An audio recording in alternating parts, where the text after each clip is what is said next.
Que la paix de Jésus soit avec chacun, toute sa paix qu'il veut vous donner, tout son amour, toute sa présence, dont il veut combler chacun aujourd'hui. On va prier un petit peu. Le Père, Dieu notre Père, toi qui es source de tout amour, de toute bonté, de toute miséricorde, toi qui nous as appelés chacun ici pour nous combler, pour nous donner la vraie vie, pour nous donner beaucoup d'espérance dans le cœur, pour triompher de tout mal, viens nous enseigner, viens ouvrir nos cœurs, viens te déverser sur chacun ici. Jésus, toi qui veux faire don de ta présence maintenant à chacun pour le sauver du mal, toi qui veux nous rendre vivants, heureux, joyeux malgré toute épreuve, toi qui veux nous enlever toute tiédeur, toi qui veux manifester si fort ta présence divine à chacun, qui veut montrer à chacun à quel point tu l'aimes si profondément. Viens dans chaque cœur qui s'ouvre à ta grâce. Viens montrer à chacun combien tu l'aimes spécialement, différemment de son frère, puisque tu as un amour infini pour chacun. Saint-Esprit de feu, toi qui donnes toute lumière, toi qui viens consoler tous les cœurs en détresse, toi qui viens fleurir nos cœurs, qui est capable de renverser tout mal, de renouveler toute âme. Viens en nous, viens au milieu de nous, ne nous quitte jamais. Sainte Marie, notre maman à tous, viens te mettre auprès de chacun ici. Viens ouvrir son cœur pour qu'il comprenne les paroles de Jésus, pour lui spécialement, puisqu'il y a des paroles qui s'adressent à chacun. Viens Marie, viens consoler, apaiser ceux qui souffrent, pour qu'ils puissent écouter le message de Jésus. Et puis viens présider cette réunion, comme chaque fois, puisque c'est toi qui conduis cette mission. Et puis Saint Michel Archange, viens avec tous tes anges, viens avec tous les anges gardiens ici de chaque personne, viens nous préserver de tout mal, viens au milieu de nous.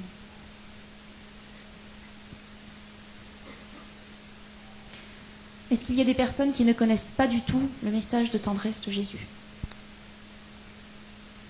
Non, un petit peu.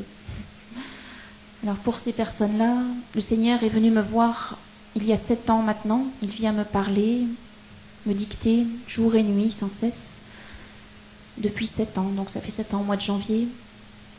Il est venu me révéler ce qu'il appelle son message de tendresse, qui est un message de feu, un message d'amour, un message qui est destiné à consoler tous ceux qui souffrent et à convertir ceux qui sont dans le péché.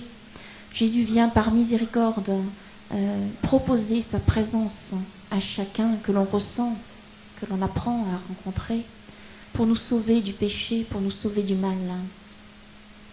Donc il m'a donné le charisme de l'entendre, de pouvoir parler avec lui à toute heure de la journée ou de la nuit.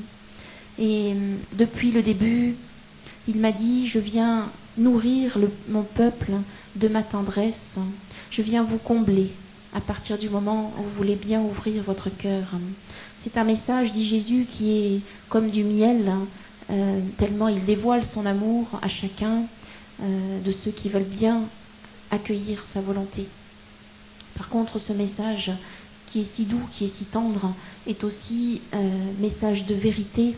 Et Jésus dit, ceux qui ferment leur cœur auront du mal à entendre mon message, tellement je suis intime avec vous.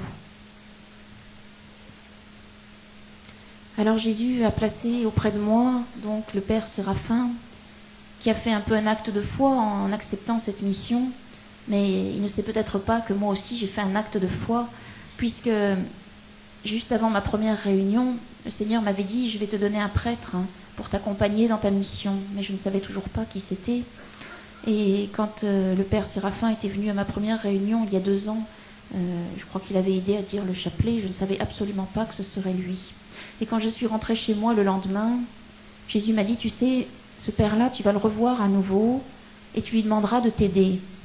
Je lui dis, mais attends Jésus, je ne le connais pas ce prêtre-là, je ne sais pas qu'est-ce qu'il a dans le cœur, est-ce que ça va aller tout ça? j'avais besoin de m'abandonner encore un peu. Et il m'a dit, mais tu sais, c'est ma volonté. Donc tu lui demanderas. Et je lui ai dit, mais comment je vais lui demander? C'est pas très facile comme ça, il n'a pas lu les livres ni rien. Et en fait, quand le père est venu me voir, à un moment, il m'a dit, avec son ami, si vous avez besoin d'aide, je suis prêt. Et donc la porte était ouverte et je lui ai dit, ben voilà, Jésus vous appelle, ça tombait bien. Il avait bien écouté l'Esprit Saint de poser cette question-là. Et puis Jésus a choisi Franck aussi, où j'ai fait aussi un grand acte de foi, puisqu'il était chanteur de variété, si on peut dire. Il ne chantait pas pour Dieu, et il vivait en état de péché, donc à cette époque-là. Et donc Jésus a fait un grand chemin en lui. Je dirais qu'il l'a enflammé, il l'a brûlé de son amour. Il a renouvelé sa vie et l'a retiré du péché. Et donc après, il m'a dit, tu vas lui demander de venir chanter pour moi, comme ça. Et je n'avais jamais entendu Franck chanter. Je ne savais même pas s'il chantait correctement, s'il était capable de faire un chant pour Jésus. Et j'ai dit à Jésus, mais tu veux vraiment que je l'invite à chanter comme ça? Je ne le connais pas. Et il m'a dit, mais moi je le connais, invite-le. Et depuis ce jour-là, donc il est venu. Il a laissé son métier de chanteur pour se lancer dans l'océan d'amour de Jésus, sans avoir peur du lendemain et confiant en sa bonté. C'est ce que Jésus nous propose à chacun, d'oser se lancer comme ça dans l'océan de son amour, parce que, vous savez, il est attentif à tout pour nous, à chaque petite chose, dès qu'on veut bien lui dire un grand oui. Il s'occupe de tout, des moindres détails. Il ne nous demande que notre confiance. Alors dans ce message-là, Jésus nous dit que maintenant c'est le temps de son retour dans les cœurs et puis dans la gloire. Alors son retour dans les cœurs, c'est le don de sa présence qu'il vient faire comme ça maintenant à chacun de ceux qui l'accueillent. Il vient proposer son intimité, proposer de vivre unis à lui profondément, de manière à ce qu'il nous envahisse avec son Saint-Esprit, pour que nous vivions dans le droit chemin et surtout que nous trouvions le bonheur. Parce que la vie en Dieu, c'est le chemin du bonheur. Même lorsqu'il y a la croix, c'est le chemin du bonheur. Et pour ça, Jésus est très triste parce que son Église va mal en ce moment. Bien sûr, il y a de très bons serviteurs qui l'aiment de tout leur cœur et qui le servent fidèlement, mais il y a aussi une part de son Église qui s'est endormie dans la tiédeur, dans la tristesse, dans le manque de feu, dans le manque de joie. Lorsqu'on connaît Jésus intimement, on connaît sa joie aussi, malgré toute épreuve. Et Jésus se plaint que maintenant, si tant d'agneaux ont déserté l'Église, c'est parce que bien souvent les pasteurs ne connaissent pas son cœur et donc ne vivent pas dans cette joie de l'Esprit Saint qui était le propre de tous les apôtres après la résurrection. Ils avaient reçu le feu de l'Esprit Saint, ils étaient dans la joie continuelle et même lorsqu'ils étaient emprisonnés, ils chantaient, ils louaient Dieu tellement ils étaient heureux. Ce n'était pas une joie humaine et c'était une joie divine qui n'était pas destinée simplement à leur temps, mais qui est destinée à notre temps maintenant. C'est pour ça que Jésus nous dit aussi que c'est le temps de la nouvelle Pentecôte, parce qu'il vient donner son Esprit Saint à nouveau, en plénitude maintenant, dans notre temps qui est si troublé, qui va si mal. Et il vient nous donner ça pour que l'on vive, parce que Jésus est fatigué, que l'on traîne les pieds, que l'on soit triste. Même des personnes qui pensent aimer Dieu restent pendant des années dans la tristesse, dans la tiédeur, et ne le connaissent pas intimement. Cela peine beaucoup Jésus, parce qu'il veut nous combler chacun, même au milieu de nos détresses, la plupart des épreuves, il va nous les enlever, parce que souvent ce ne sont pas les croix qu'il nous propose. Mais nous rencontrerons la croix, mais ce sera la croix dans la joie. Et ça, il faut apprendre à connaître le cœur de Jésus. Chacun ici, vous devez apprendre à rencontrer cet amour que Dieu vous porte infiniment. Et en chaque instant, Jésus veut venir vous embraser de son Esprit Saint. Et il ne vient pas vous donner ça que pour 5 minutes. Il vient vous donner ça à chaque instant de vos journées, de vos nuits. Il vient vous demander de vivre en sa présence. Il y a un évêque exorciste qui écrivait il y a quelques dizaines d'années, dans les 50 prochaines années à venir, la présence de Jésus sera si forte dans ce temps qui arrive, donc là où on est en ce moment, que les gens, les personnes le ressentiront presque physiquement. C'est pas un sens physique, c'est quelque chose, c'est un autre sens. C'est la perception de cette présence de Dieu, c'est encore plus fort que quelque chose de physique. C'est quelque chose que l'on rencontre dans la prière et dans la prière constante, et c'est vraiment ça.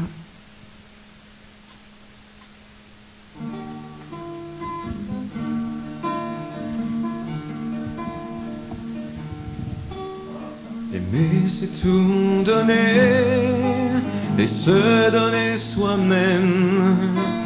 Aimer, c'est tout donner, devenir l'amour même. Aimer, c'est tout donner et se donner soi-même. Aimer, c'est tout donner, devenir l'amour même. Puisque nous sommes créés par amour, puisque nous sommes créés pour la...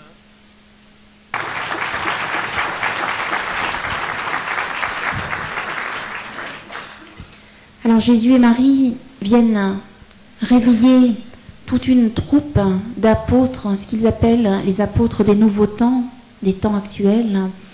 Ils viennent enflammer les cœurs qui le désirent, parce que Jésus veut une église brûlante, il veut une église remplie d'amour, il veut une église joyeuse, il veut une église forte. Donc il vient susciter dans les cœurs une très grande soif de lui, parce qu'avec cette soif, il va pouvoir nous répondre, nous passionner, nous dévoiler son cœur. Et tous ceux qui sont ici présents sont appelés à être des apôtres de ce nouveau temps, des apôtres enflammés par l'Esprit Saint qui vont réveiller leurs frères, leurs sœurs, non pas par leur force, mais par la grâce de Dieu, parce qu'ils auront rencontré le cœur de Dieu. Jésus nous appelle chacun maintenant. Il dit que c'est un temps urgent, parce que vous savez qu'il y a beaucoup de péchés en ce moment et beaucoup de souffrances. Et Jésus nous appelle pour nous sauver. Alors c'est un temps aussi de purification, parce que quand nous rencontrons Jésus, quand nous ouvrons notre cœur comme ça, il y a souvent beaucoup d'aspérités en nous, et Jésus est obligé d'enlever ces aspérités qui sont nos péchés, nos faiblesses, nos misères. Il faut que Jésus vienne comme un jardinier désherber tout ce qui ne va pas en nous. Alors c'est un temps un petit peu douloureux au début, mais qui est source de temps de grâce, qu'il faut bénir ce temps de purification. Jésus nous dit que toute l'humanité connaîtra cette purification de son âme, c'est-à-dire que chacun, croyant ou non croyant, verra son âme avec les yeux de Dieu. Et même si c'est douloureux pour certains, pour ceux qui ont dit non jusqu'au bout, eh bien, ce sera quand même cause d'une conversion, parce que au dernier moment, certains reviendront vers Dieu comme ça, parce qu'ils verront leur âme avec les yeux de Dieu. Alors, le Père disait tout à l'heure, on ne peut pas empêcher Jésus de parler. C'est vrai, c'est même vrai concrètement. Au début de ce charisme, bien des fois, je disais à Jésus, mais peut-être que c'est pas toi finalement. Et j'ai traversé ma période de purification aussi et de doute. Et alors il me disait, bah, tu vois ce que tu vas faire. Il m'a dit, tu vas empêcher toute pensée en toi, tu vas boucher tes oreilles de manière à ne rien entendre. Et quand tu seras prête, tu me le diras. Alors je bouchais mes oreilles, je chantais à tue-tête pour être sûre de ne rien entendre. Et puis à ce moment-là, il me disait, tu es prête? Alors je me dis, mince, je l'ai entendu, mais je vais faire attention. Je lui dis, oui, je suis prête. Et alors, à ce moment-là, je rebouchais mes oreilles. Et alors, il me disait, je t'aime, avec une voix qui couvrait tout ce que je pouvais chanter dans ma tête, et malgré mes oreilles bouchées. Et je lui disais, mais oui, effectivement, je ne peux pas t'empêcher de parler. Et bon, c'est quelque chose de concret, mais de la même manière que je ne pouvais pas l'empêcher de parler en moi, pour me nourrir, pour me donner son amour, rien ni personne n'empêcheront Jésus de sauver son Église et de nous nourrir de son amour. Même si nous rencontrons des persécutions, des calomnies ou quoi que ce soit, même si nous avons un tas de misères, de souffrances, de maladies, de personnes qui nous en veulent, peu importe, parce que Jésus est bien plus puissant que tout cela. Alors même si sur notre chemin, à chacun, il y a des épreuves, il y a des révoltes, Jésus nous demande de nous lancer corps et âme dans sa volonté, où nous trouverons toute joie et où nous trouverons de toute façon la victoire. Ce message-là, Jésus nous dit qu'il vient nous redonner l'espérance que beaucoup ont perdue. Vous savez, je vous disais, Jésus ne nous veut pas tristes, il nous veut joyeux, il veut qu'on chante, il veut que l'on danse. Quand on a ouvert son cœur à Jésus, il vient nous emplir de sa lumière, qui est l'Esprit Saint, il vient nous emplir de sa joie, et il veut surtout que nous nous réveillions complètement. Vous savez, souvent je me promène dans les rues et puis je vois toutes les âmes qui sont là, qui se rendent actives à des tas de choses. Et j'ai l'impression de vivre comme dans un rêve, parce que je me dis, ces personnes-là n'ont aucune idée de l'amour de Dieu sur elles. Elles ne se rendent pas compte que Jésus les regarde à chaque seconde qui passe et qu'il voudrait se dévoiler à elles complètement, en permanence, toute la journée. C'est quelque chose de très triste. Et moi, je ressens la tristesse de Jésus, mais je suis moi-même très triste de voir à quel point les hommes sont enténébrés, à quel point ils ne voient plus clair. Parce que nous sommes sur terre pour aimer, pour être aimés. Donc, il faut qu'on ouvre les yeux à notre destinée, si je peux dire, je peux parler comme ça, qui est d'aimer, qui est d'être aimé. Et pour aimer, il faut rencontrer d'abord l'amour de Dieu sur nous, pour nous. À ce moment-là, quand vous vous sentez aimé de Dieu, et de plus en plus, parce que l'amour de Jésus se dévoile progressivement et toujours plus pour vous, si vous lui demandez, si vous le quémandez, à ce moment-là, vous pouvez nourrir vos frères, et ce n'est même plus vous qui nourrissez vos frères, c'est Jésus en vous, parce qu'il vient vivre en vous. Jésus nous dit que cette tendresse qu'il vient déverser sur chacun, c'est en même temps la fin du mal, parce que Jésus me disait, une âme qui se laisse embraser par mon amour, une âme qui rencontre mon regard, qui rencontre mon sourire, eh bien cette âme-là, forcément, elle va se détacher du péché, elle va se détacher du mal, parce que plus elle va prier, plus elle va me rencontrer, plus elle va voir à quel point je l'aime, et à quel point je suis saint, et plus rien ne l'attirera dans le mal. Vous savez, le mal n'est que tristesse, le mal n'est que souffrance. Et s'il tente, si le démon tente dans des tas de mauvaises choses, ce n'est que pour nous faire sombrer après dans les épreuves, dans les maladies et dans des tas de choses terribles. Le mal n'est bon qu'à tenter pour nous faire encore plus mal. Alors que lorsque vous rencontrez le regard de Jésus sur vous, il vous libère de toutes ténèbres, et donc vous n'aspirez qu'à le rencontrer davantage, et toujours plus.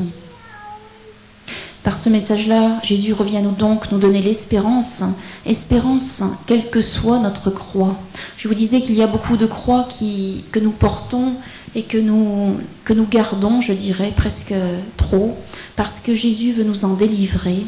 Et puis nous sommes tellement sans espérance, nous ne connaissons tellement pas la bonté de Dieu que nous nous disons, mais ces croix-là, il faut qu'on les garde. Ce doit être Jésus qui les veut pour nous. Alors que bien souvent, il veut nous en délivrer.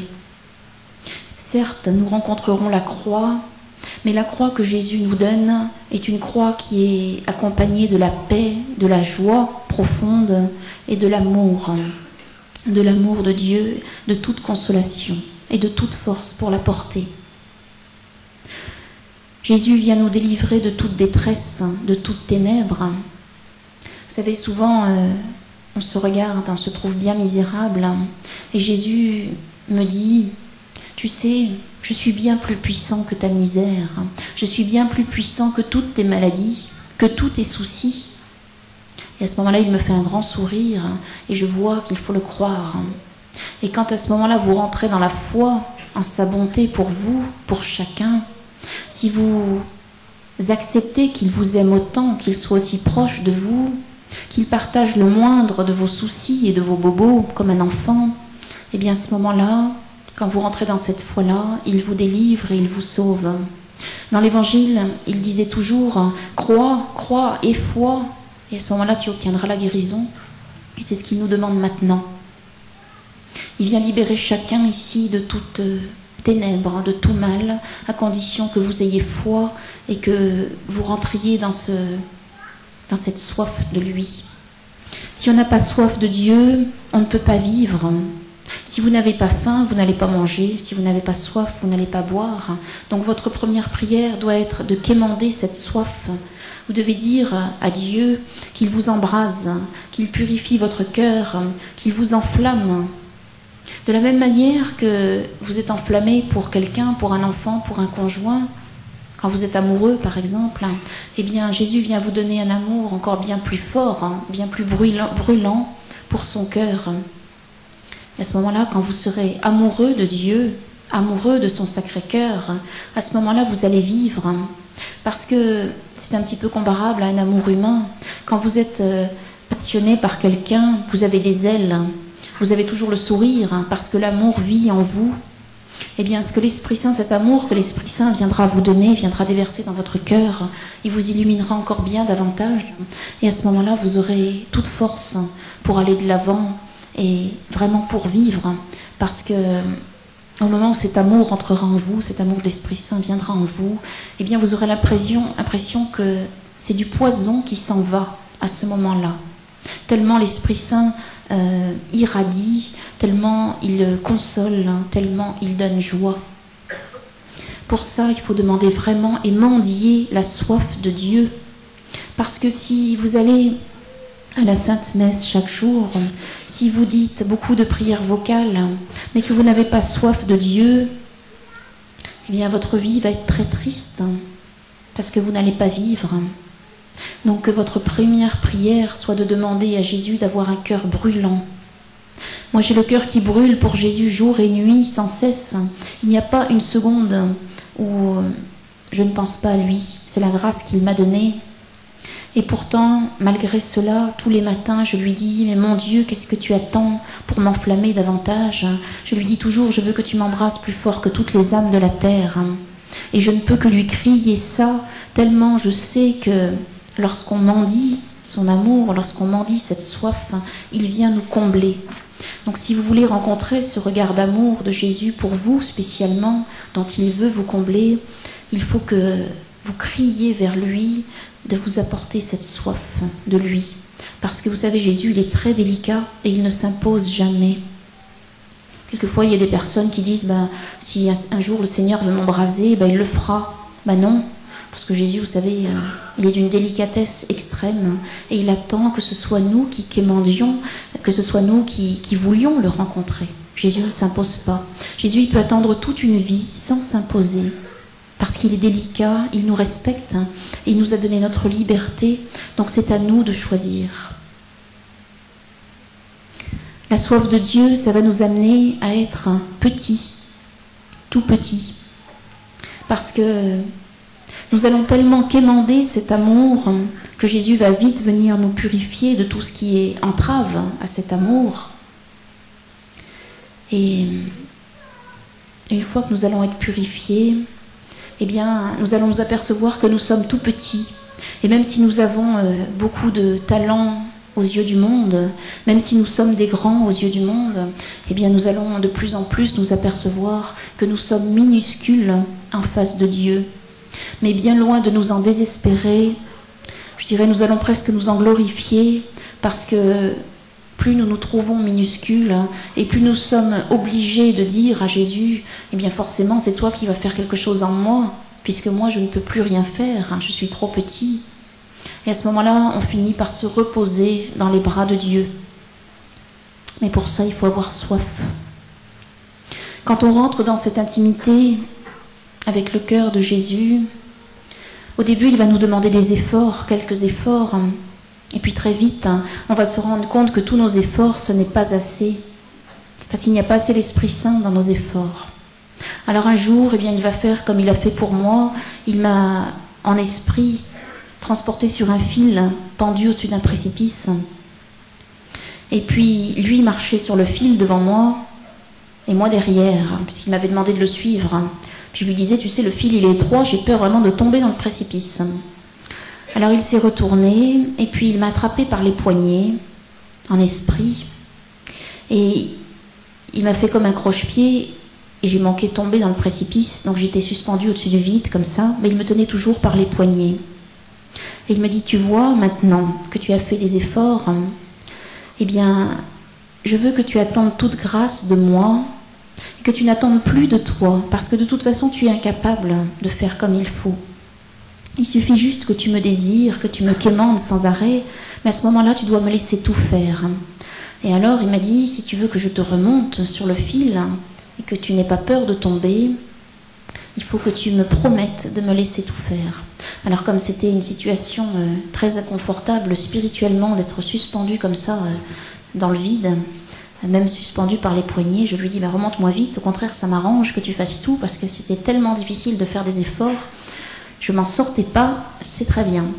Donc il m'a remonté sur le fil et cette fois il ne m'a pas mis derrière lui pour le suivre, mais il m'a mis dans ses bras.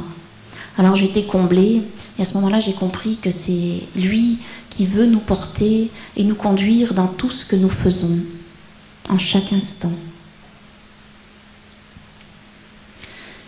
Alors Jésus m'avait donné un message sur cette soif de Dieu. Il nous dit, l'amour se donne.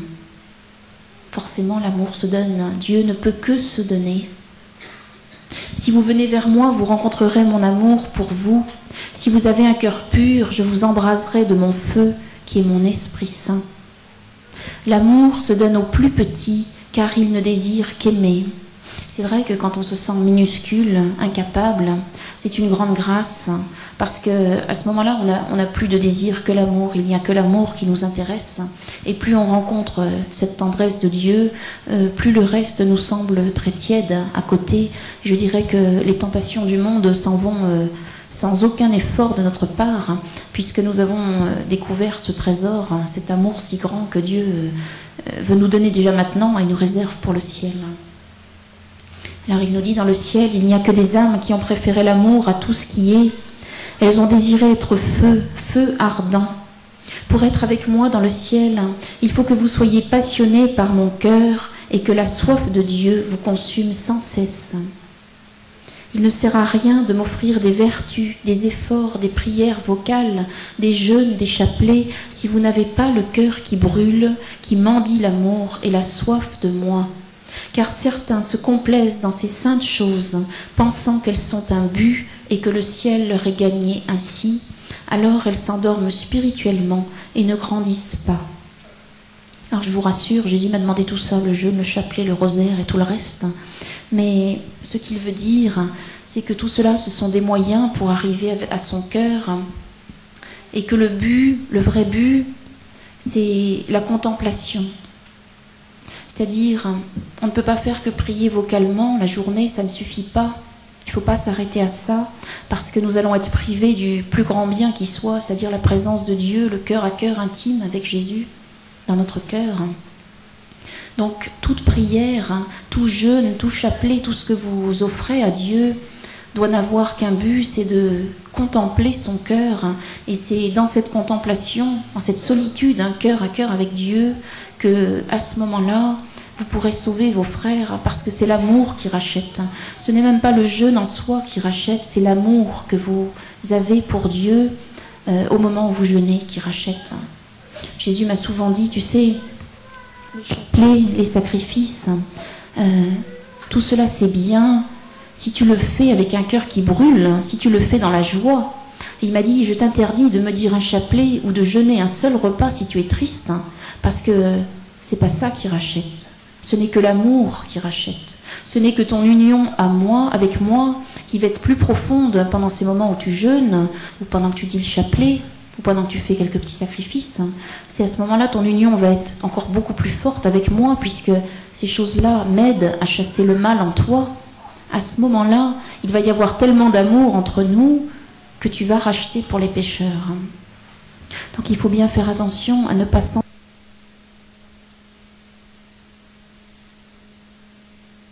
chose, je dirais, en ratant le but à atteindre, qui est le cœur de Dieu. Alors Jésus dit, je suis là, des âmes qui disent me suivre et qui ne m'aiment pas d'un amour ardent. Je suis là car je voudrais vous combler de ma tendresse et vous ne me désirez pas assez. Un cœur qui brûle, qui ne brûle pas, n'a pas découvert encore la vérité. Si vous m'aimez vraiment, vous ressentirez tout mon amour et vous resplendirez, et alors vous ne saurez que manifester cet amour à ceux qui ont soif. Vous savez, bien souvent, par ce qu'on appelle les œuvres humanitaires, on veut manifester de l'amour à nos frères, mais ça reste très humain. Ça reste très humain parce que même si nous sommes animés des meilleures intentions, si nous n'avons pas rencontré le cœur de Dieu, ça reste de la charité humaine. Et Jésus veut donner tellement plus à nos frères. Mais pour donner tellement plus, il faut d'abord aller le rencontrer. Il faut que son Esprit Saint nous envahisse. Et à ce moment-là, c'est lui qui va agir en nous, qui va nourrir nos frères et nos sœurs. Et ça ne va pas rester une charité simplement humaine, mais ça va être la charité de l'Esprit Saint. Alors, bien souvent, il y a des personnes qui pensent servir Dieu et qui s'activent toute la journée, qui s'activent trop, je dirais, et qui n'ont plus un instant pour aller rencontrer Jésus intimement.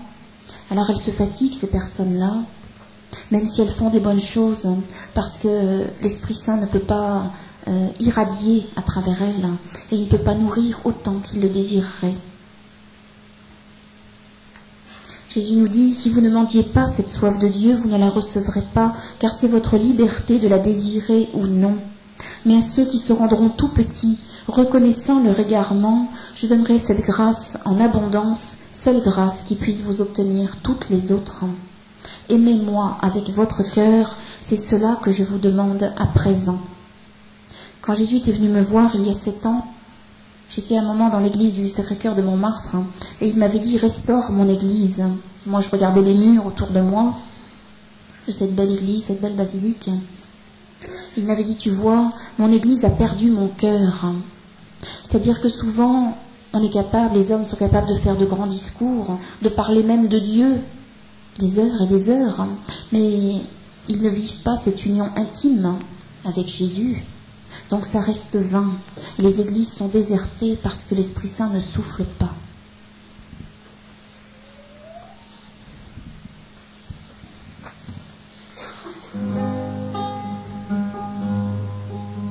Que votre cœur devienne brûlant, que votre cœur d'un coup s'enflamme, que votre amour devienne plus blanc que toutes les noirceurs de votre âme, que votre cœur devienne brûlant, que votre cœur d'un coup s'enflamme, que votre amour devienne plus grand que toutes les douleurs de votre âme. Alors je pourrais...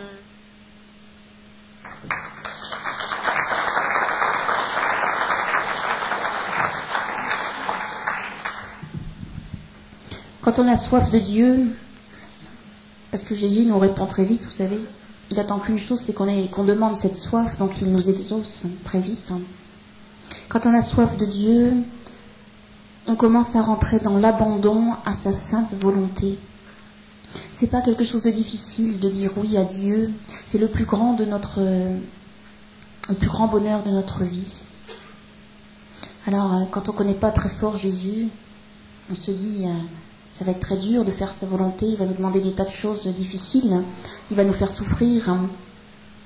Mais c'est parce qu'on ne connaît pas Jésus qu'on dit ça. Moi-même, je l'ai dit au début, j'avais beaucoup souffert dans mon enfance et je me suis dit, quand Jésus est venu, il va me faire beaucoup souffrir. Alors Jésus me disait sans arrêt, mais non, je ne suis pas venu te faire souffrir. Je suis venu au contraire te guérir de toute blessure, te faire rencontrer la vie. Mais moi j'hésitais, je n'avais pas vraiment confiance encore, parce que j'avais lu un petit peu la vie des saints, et c'est vrai que ça n'avait pas l'air tout rose comme ça à lire, mais parce que je lisais sans avoir le cœur en Dieu.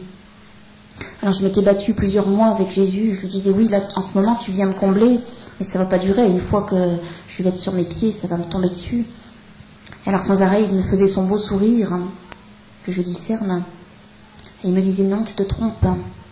Alors au bout d'un moment de purification, au bout de quelques mois, on finit par croire et arrêter de se battre contre l'amour de Jésus qui vient se déverser en nous. Vous savez, bien souvent, chacun, on se bat, quelquefois involontairement, mais on se bat contre la bonté de Jésus. Parce qu'il ne vient que nous combler. Et il vient avec sa croix aussi, puisque vous savez que le mal règne sur cette terre. Donc forcément, nous rencontrons les épreuves. Jésus les a rencontrées lui-même. On a chacun notre lot d'épreuves qui ne sont pas voulues par Dieu, mais qui sont permises à cause de nos péchés à tous. Eh bien, malgré ces épreuves, Jésus vient nous combler. Et c'est la grâce justement de tout chrétien, de tout croyant, c'est de vivre ces épreuves-là dans la joie, alors que sinon on ne peut pas les vivre dans la joie. Et ça, il n'y a que le cœur à cœur avec Jésus qui peut vous procurer cette joie divine si forte, malgré la pire des souffrances. Donc on finit par rentrer dans l'abandon, non pas par devoir, on finit par dire à Jésus, non pas oui à ta volonté, mais par devoir, mais on finit par lui dire par amour, par un cœur brûlant. Jésus sans arrêt me disait, au début de ce charisme, il me disait, veux-tu faire ma volonté? Je n'arrêtais pas de lui dire, mais oui Jésus, je veux faire ta volonté. Mais c'était toujours par devoir, parce que je me disais, il faut faire la volonté de Dieu, sinon ça ne va pas aller. Mais Jésus ne voulait pas de ce oui-là. Vous savez, Jésus, quand on lui dit, oui, je veux bien faire ta volonté, mais qu'on lui dit parce qu'on a peur, qu'on lui dit parce qu'il faut le faire, c'est très triste. C'est comme si quelqu'un répond à une demande en mariage, oui, je veux bien t'épouser, mais qu'il le fait par devoir. Vous voyez, pour Jésus, c'est aussi triste que ça. Donc, Jésus nous demande de dire oui par amour, mais pour dire oui par amour, il faut rencontrer son cœur et il faut apprendre à s'abandonner tout doucement. Et puis un beau jour, Jésus vient tellement nous combler et il vient tellement nous faire comprendre que lorsque vous dites oui, il vous comble, vous recevez la grâce instantanément, que après il n'a plus besoin de vous dire « veux-tu faire ma volonté ?» Il dit simplement « veux-tu me faire plaisir ?» C'est ce qu'il me dit maintenant toujours. Il ne me dit plus « veux-tu faire ma volonté ?» Il me dit « veux-tu me faire plaisir ?» Et alors il vient toujours avec son grand sourire me dire ça, parce qu'il m'a tellement fait grandir dans la confiance que je sais que quoi qu'il demande, même si c'est une chose que je déteste, à l'instant même, j'aurai tellement envie de lui faire plaisir qu'il va me donner plein d'amour pour cette chose-là. Et cette grâce-là, elle est pour chacun, elle n'est pas que pour moi. La moindre chose que Jésus vient vous demander, elle est accompagnée de sa grâce. Si vous croyez qu'il ne vient pas vous demander un effort surhumain pour faire cette chose-là, il vient vous demander d'accepter sa grâce, d'accueillir sa grâce qui est là pour chacun. Il ne faut pas limiter les dons de Dieu par notre manque de confiance. Souvent on se dit je ne suis pas digne que Jésus me donne autant, puis je ne mérite pas, puis il doit falloir faire beaucoup de choses et beaucoup d'efforts pour lui, alors que la grâce de Dieu est gratuite. L'amour de Dieu, il est gratuit. Il ne nous demande que la confiance, que savoir qu'il nous aime infiniment chacun, malgré toute l'horreur de nos péchés. Et quand vous lui avez livré votre cœur profondément, de toute votre âme, quand vous lui avez dit un oui total à toute sa volonté, bien sûr, il y a encore des faiblesses, des petits péchés qui nous surprennent, parce qu'on est tous bien misérables et bien faibles, mais on se plonge tellement dans l'océan de miséricorde de Jésus, on veut tellement lui donner qu'il finit par nous dire, tu sais, je ne regarde même pas tes faiblesses, même quand tu tombes comme ça involontairement, je ne regarde même pas, tellement tu as le cœur qui m'aime et tellement tu as le cœur qui me désire. Alors à ce moment-là, ces faiblesses qui nous restent deviennent un moyen, je dirais, de se plonger encore plus dans son cœur, de l'aimer encore plus, puisque lorsque nous tombons, nous voyons son sourire et qu'il vient nous donner toute grâce pour nous relever.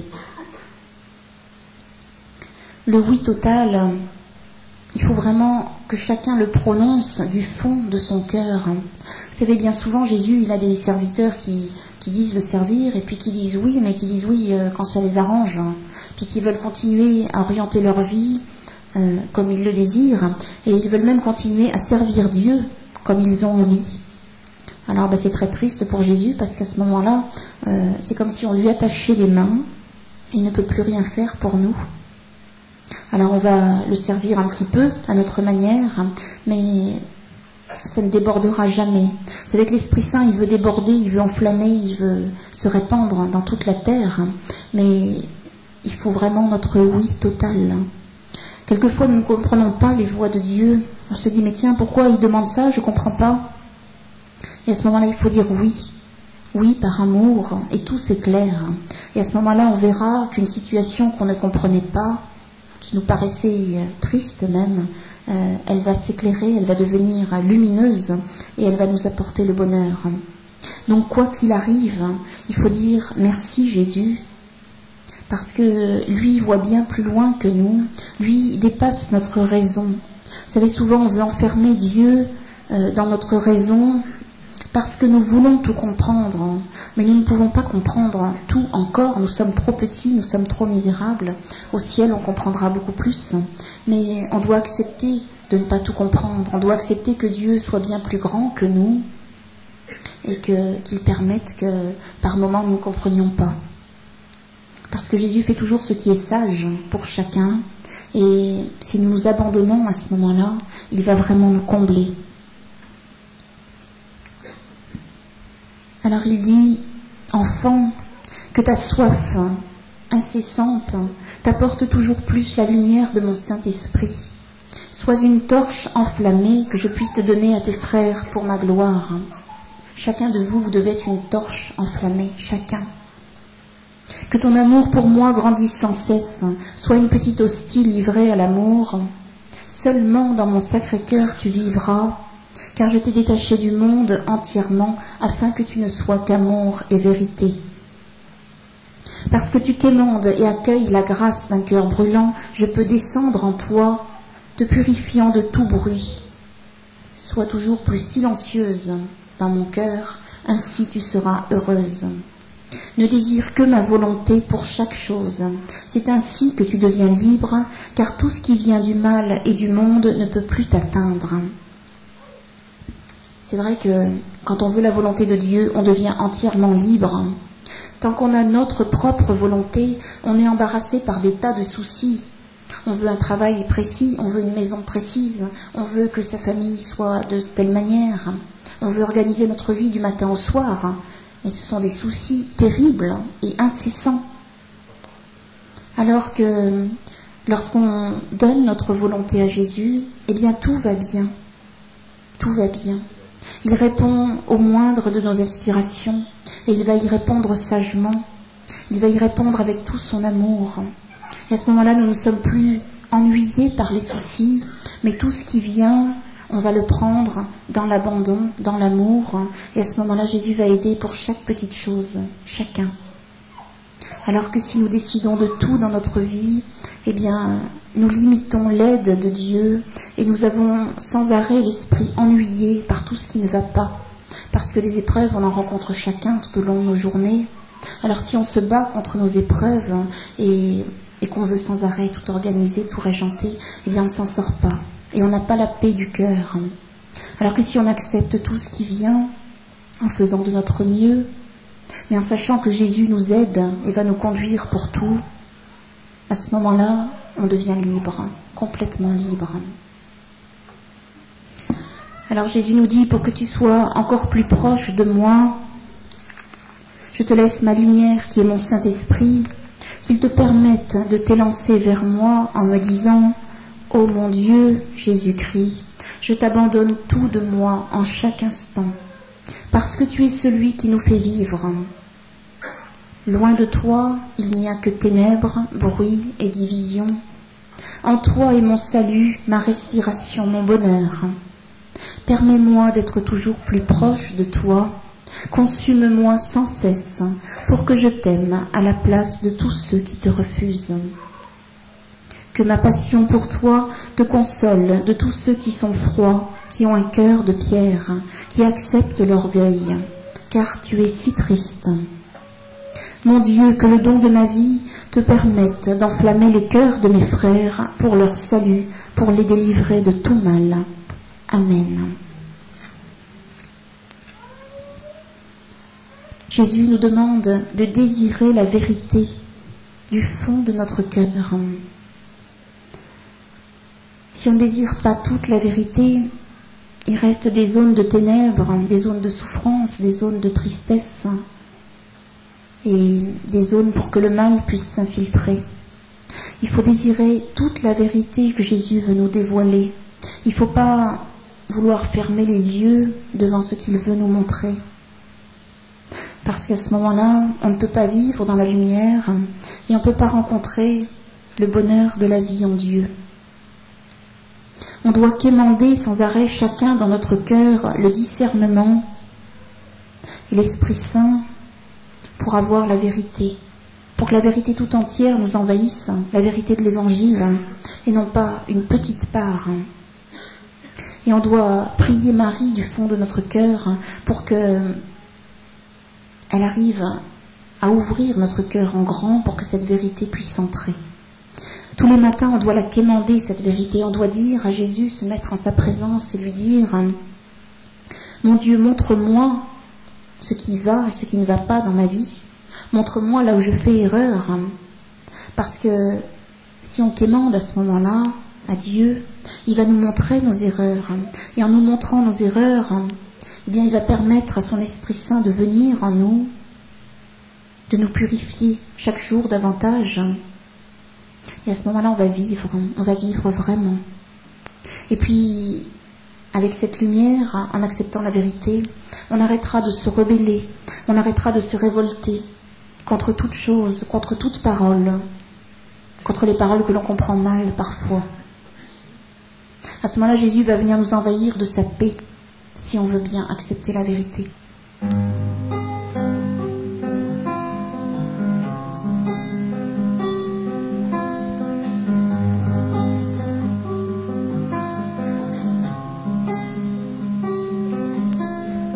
Il était une fois un homme qui voulait faire de son mieux quand un mendiant avait froid.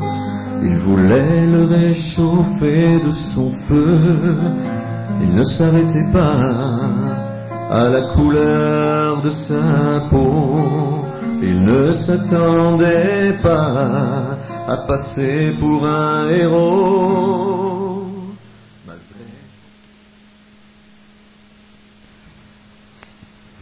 Jésus a choisi deux incapables. C'est toujours comme ça qu'il fait. Parce que moi, cette semaine, j'ai carrément fait un malaise de fatigue. Et alors, je suis restée 3 jours au lit. Puis chaque matin, je disais à Jésus, écoute, il faut que je téléphone pour dire que je ne pourrais pas venir à Nice. Alors, il me faisait son grand sourire. Puis il me disait, tu sais, ça va peut-être aller. Je lui dis, non, ça ne va pas aller. Il me dit, attends. Alors, c'est l'abandon. Alors je lui dis à Jésus, mais tu sais, il va falloir que je mange des morceaux de sucre pendant la conférence, ça fait pas très sérieux. Il me dit, abandonne-toi, mange des morceaux de sucre. Alors j'ai donné un morceau de sucre à Franck, comme quoi, ça nourrit tous les deux. Voilà. Alors Jésus nous dit que l'amour brise le mal. L'amour qui amène la croix aussi, nous donne la croix glorieuse et victorieuse. Parce que quand on aime, quand on s'abandonne même à la souffrance, à l'épreuve, eh bien à ce moment-là, la croix est toujours glorieuse. Elle est toujours joyeuse. Elle comble sans arrêt. Alors Jésus nous dit, et dit à chacun, parce que je vis en toi, je brise le mal en toi et à travers toi. Que le mal ne t'effraie donc jamais, car je suis victorieux dans l'âme qui m'offre tout d'elle-même. Jésus nous dit et vous dit à chacun, quand vous l'aimez de tout votre cœur, quelles que soient les maladies qui vous surprennent, les souffrances, quelles que soient vos plus fortes angoisses, eh bien, ne craignez jamais rien, parce que Jésus ne vous quitte pas une seule seconde des yeux, et qu'il vous sauvera toujours, quoi qu'il arrive, même s'il permet que de temps en temps nous ne soyons pas bien, même s'il permet des calomnies, même s'il permet des persécutions, nous n'avons rien à craindre, strictement rien à craindre. Même si nous sommes tout seuls dans un désert et nous tombons malades, que nous n'avons personne pour nous aider, nous n'avons rien à craindre. Même si nous mourons, nous n'avons rien à craindre. parce que toujours sous le regard de Jésus, qui ne nous quitte pas une seule seconde et qui est là pour faire toute sa volonté en nous.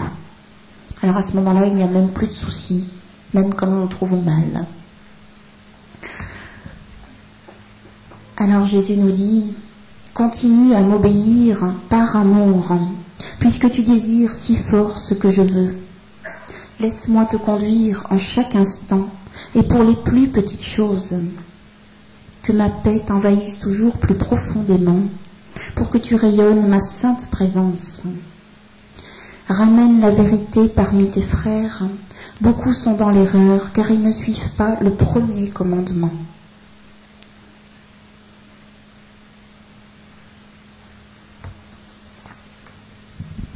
Alors Jésus nous dit qu'il nous élève pour clamer la vérité de l'Évangile, car seule la vérité acceptée peut renverser le mal. Il nous dit, je suis la miséricorde, et étant la miséricorde, je suis la justice. Voilà pourquoi je ne laisserai pas le mensonge et le mal, sous toutes ses formes, renverser mon Église. Que les petits ne craignent pas, parce que mon heure est bientôt là. Oui, Dieu est là pour vous sauver. Je vous bénis.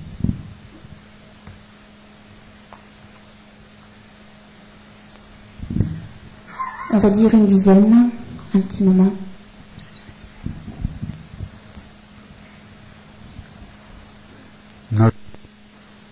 Alors Jésus nous appelle dans le sacrement de réconciliation, non pas pour nous dire tu es méchant, mais pour nous dire je t'aime infiniment et je suis prêt à te donner toute grâce pour t'enlever tes faiblesses, tes misères. Jésus nous appelle pour nous combler, pour nous délivrer souvent de poisons que nous portons et dont on ne peut être déchargé que dans la confession. Alors Jésus nous appelle, il dit une fois par mois, mais il ne tient pas les comptes, il n'est pas comme ça. Donc il nous appelle chaque jour où on se sent attiré dans le sacrement de réconciliation. Et ça peut être 2 fois, 3 fois par semaine, comme moi par exemple. Je dirais c'est presque une tentation de se lancer dans ce sacrement, tellement il nous donne vie, et tellement, quand on rencontre le regard de Jésus, eh bien, on a besoin d'être tout pur pour lui, tellement on l'aime. Si vous venez fréquemment plonger dans ce sacrement d'amour, eh bien, progressivement et quelquefois très rapidement, Jésus vous libérera, vous délivrera de souffrances, de blessures profondes, de maladies aussi, parce que c'est un sacrement de guérison. Et puis, il nous appelle évidemment à la Sainte Messe, tous les jours de notre vie, si nous le pouvons, le plus souvent possible. Pas simplement le dimanche, sauf si nous ne le pouvons pas, mais chaque jour, parce qu'il est notre vie. Vous savez, certains théologiens disent même que Jésus n'est pas ressuscité, que le petit morceau de pain est un symbole, que ce n'est pas Jésus. Ça, c'est le plus grand péché qui soit, de nier la présence réelle.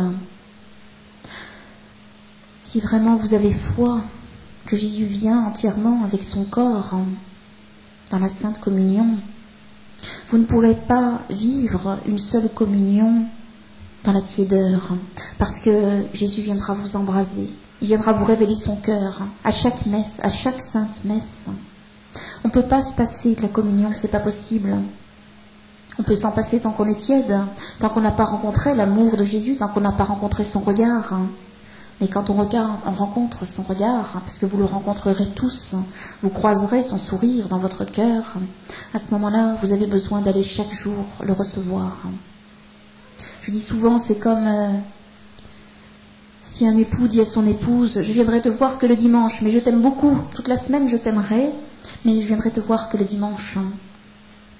Il ne doit pas y avoir beaucoup d'amour dans son cœur quand même. Et pour Jésus, c'est pareil. Il ne demande pas qu'on vienne par devoir. Il demande qu'on vienne l'aimer, qu'on vienne se faire nourrir, qu'on vienne le rencontrer. Qu'on y aille par passion. Et à ce moment-là, quand tous nous irons par passion, l'Église sera forte. Et chaque sainte messe vécue en communauté débordera de grâce sur nos frères. Ça doit être le principe de nos vies, l'Eucharistie quotidienne, quand nous le pouvons. Évidemment, ceux qui ne peuvent pas, mais ils peuvent s'unir spirituellement à Jésus, quand même.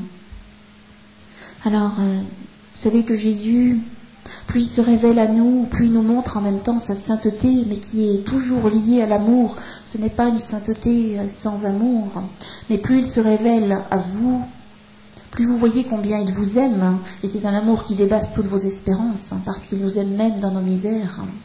Et bien à ce moment-là, nous voyons sa sainteté, et nous nous trouvons mis à genoux, souvent par nos anges, spécialement pendant la consécration.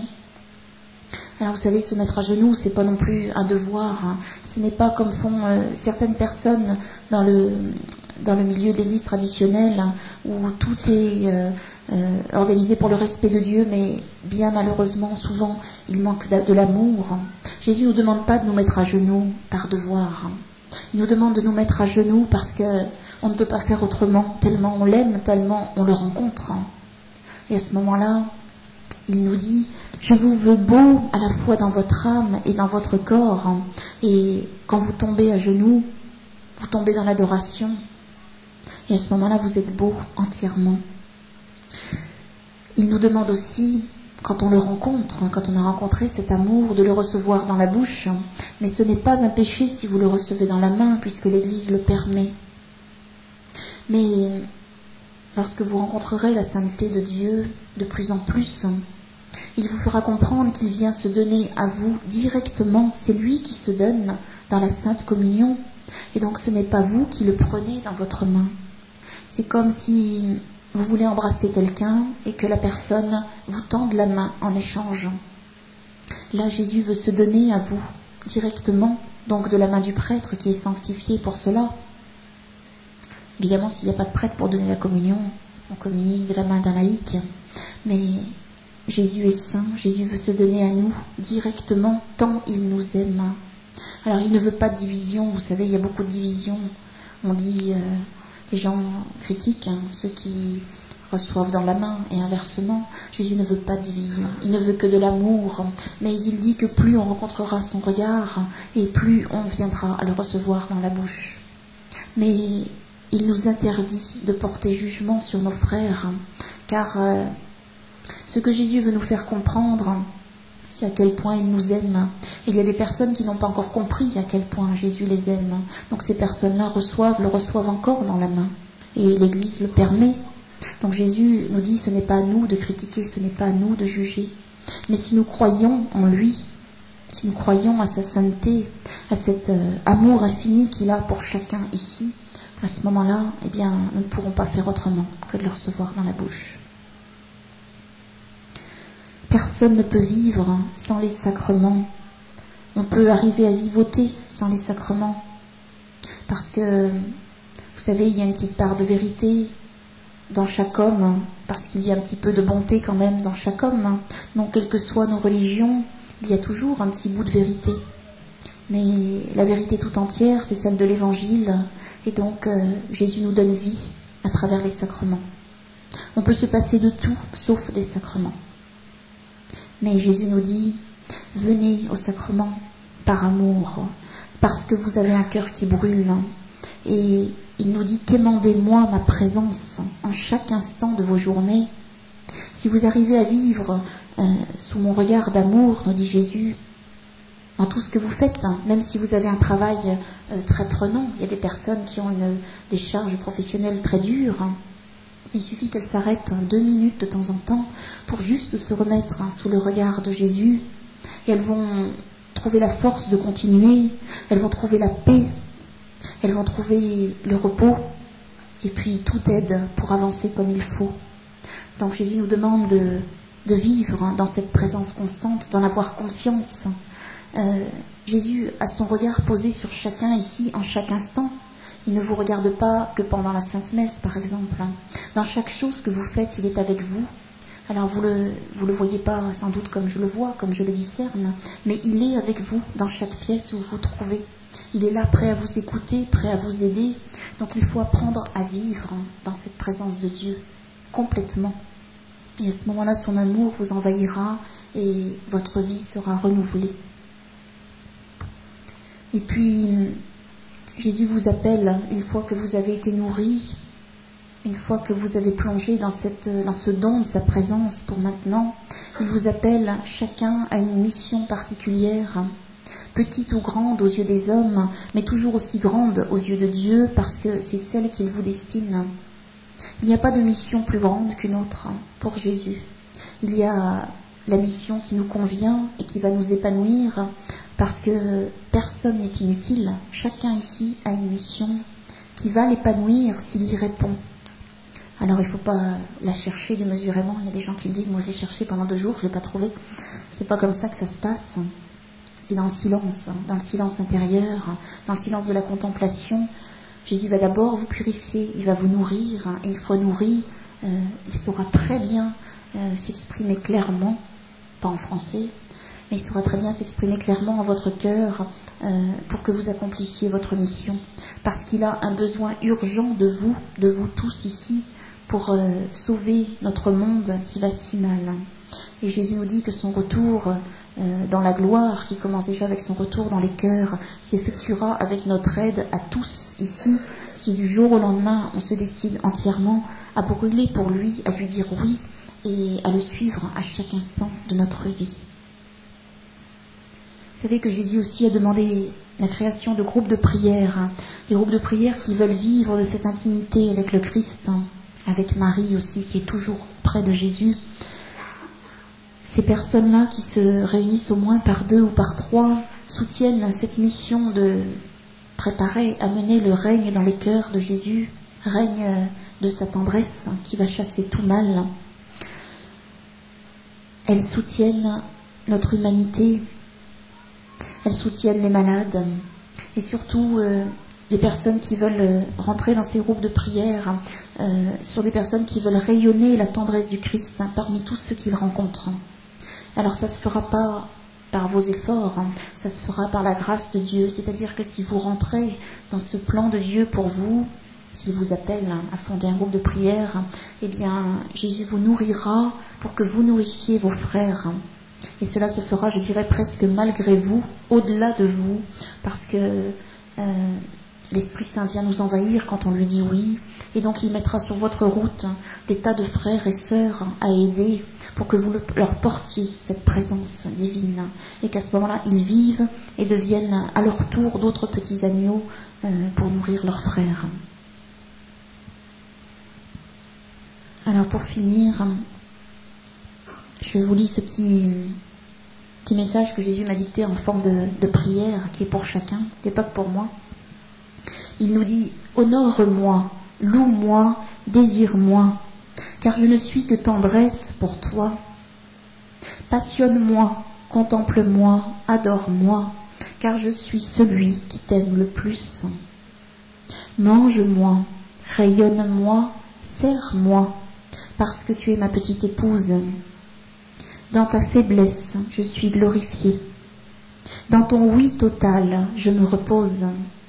Dans ton silence, je fonds pour toi. Dans ton abandon, je t'envahis. Sois transparente, limpide, pour que mon sacré cœur déborde en toi en permanence. Que ma grâce pour toi te donne des ailes pour me servir, comme je le désire de toi.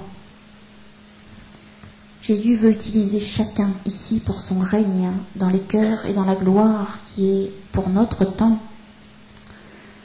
Il veut que chacun vous deveniez un petit apôtre embrasé par son Esprit Saint, un petit apôtre joyeux, un petit apôtre plein de vie, même si vous rencontrez la croix, puisque vous savez, quand on suit entièrement Jésus, cela déplaît fortement au mal, aux démons, et donc il fait ce qu'il peut pour mettre sur notre route des personnes qui lui sont dévouées, je dirais. Mais Jésus est bien plus fort que tout ça, parce qu'il met à ce moment-là le pardon dans notre cœur. Il ne met que de l'amour dans notre cœur pour ces personnes qui nous persécutent. Et à ce moment-là, c'est la croix que Jésus appelle glorieuse et la croix victorieuse, parce que il y a la joie partout et en chaque instant. Voilà. Alors maintenant, avec le Père, on va prier sur les malades, sur les personnes qui ont besoin de grâce. Je sais pas, il y a quelqu'un qui va dire comment on peut faire pour s'organiser. Moi, je vais prier sur 2 personnes à la fois, puisque Jésus me l'a demandé déjà depuis 2 réunions, et silencieusement. Il y a des personnes qui peuvent tomber dans le repos de l'Esprit, qu'elles acceptent ce que Jésus leur donne, ce que l'Esprit Saint leur donne. Je dirais que ce repos, c'est un petit peu l'Esprit Saint qui vient faire fondre toutes nos barrières en nous. Et à ce moment-là, cela consume même nos forces physiques et nous abandonne dans les bras de Jésus. Et pendant ces instants de repos, eh bien, il vient nous donner sa lumière en notre cœur, dans notre âme, lumière que nous verrons peut-être quelquefois au bout de plusieurs jours. Voilà, on va vous demander aussi de rester en silence pendant cette prière d'imposition des mains, parce que nous prions non seulement sur vous, mais sur toutes vos familles, sur tous vos proches, sur toutes les personnes qui n'ont pas pu venir. Est-ce que tu es capable de chanter un petit peu, Franck ?